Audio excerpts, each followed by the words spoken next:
պահանջում ժողովրդավարությունը եւ Հայաստանի Հանրապետության քաղաքացիները ի տարբերություն նախորդ բռնապետական ժամանակաշրջանի եւ ռեժիմների հիմա ազատորեն կարող են խոսել այն ինչ ուզում են եւ ազատորեն արտահայտել իրենց կամքը ընտրություններում այնպես ինչպես ուզում են եւ սա փաստ է եւ ես հպարտանում եմ երբ որ մեր քաղաքացիները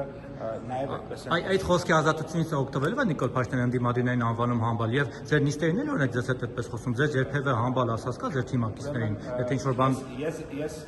ոչ եմ անում դες կոռեկտ պահեք կոռեկտ պահեք բայց ես չեմ ասում պարոն Պապայան ամենայն հարգանքով եմ հարցը ուղղում պահեք ու կոռեկտ պահեք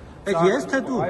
Փաշինյանն է ասում համբալ ես եմ ասում ես իր հարցն եմ ասում խախտում եք ես ասում եմ Փաշինյանը պահում է պահեք կոռեկտ ու կարգի կոռեկտ պահելով հարցնում եմ Փաշինյանը ձեզ հետ որ խոսում է այդպես է արտահայտվում չեմ պատասխանում որովհետեւ դուք ոչ շնորհք ունեք ոչ կոռեկտ եք ձեզ պահում ոչ էլ կարգի հիմա դուք վիրավորում եք ես շնորհք ունեմ ու կոռեկտ եմ պահում այդ ձեր վարչապետն է որ մարդկանց համբալ է անվանում ու Նիկոլ Փաշինյանի շնորհքը ցուցադրում շնորհքի շրջանակներում երես ձեզ թե ոչ իմը շնորհքի շրջանակներում չէ իրան ասեք Հանրապետության վարչապետի արձագանքը շատ adekvat էր այդ իրավիճակի եւ դրա հետ կապված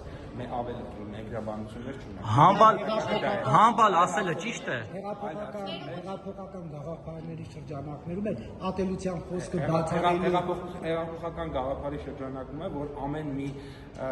համբալ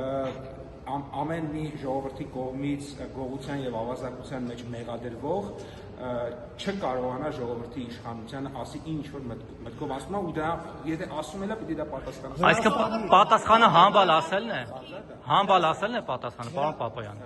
Վրաստանի փոխվարչապետի հետ ի վերջո հանդիպեցիք թե ոչ եւ